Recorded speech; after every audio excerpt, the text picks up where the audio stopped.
হে দেশনায়ক, হে বীর সৈনিক, তোমার চোখে ছিল স্বাধীন সার্বভৌম অখণ্ড ভারতের স্বপ্ন। ভারতবর্ষ স্বাধীনতা পেয়েছে, কিন্তু আমরা কি পেরেছি তোমার স্বপ্নের সীমানায় পৌঁছতে? তোমার ওপর যারা অবিচার করেছিল তাদের বিচার করতে? না, পারিনি। আমাদের অক্ষমতা তুমি মাপ করো, তুমি মাপ করো।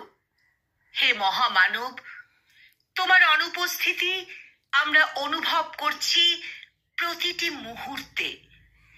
বাউলের তারে তারে তোমার উপস্থিতি, ছোটদের খাতায় খাতায় তোমার প্রতিকৃতি, কবিতার অক্ষরে অক্ষরে ভেসে ওঠো তুমি। তোমাকে খুঁজি নদীর কলতানে, আকাশে খণ্ড মেঘের কিনারে, খুঁজতে থাকি বাতাসের অন্তরে, পাতার মর্মর ধ্বনিতে। হে দেশপ্রেমিক, আজ যে তোমাকে ভীষণ দরকার। তোমার স্বপ্নের ভারতবর্ষ আজও তোমাকেই খোঁজে। 150 কোটি ভারতবাসী পথ চেয়ে আছে তোমার।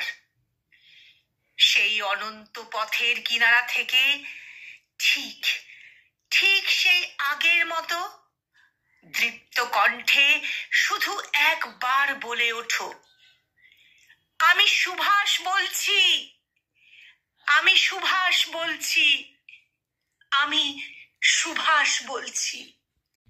কলমে নির্মল করণ আর কণ্ঠ প্রয়াসে আমি নিবেদিতা।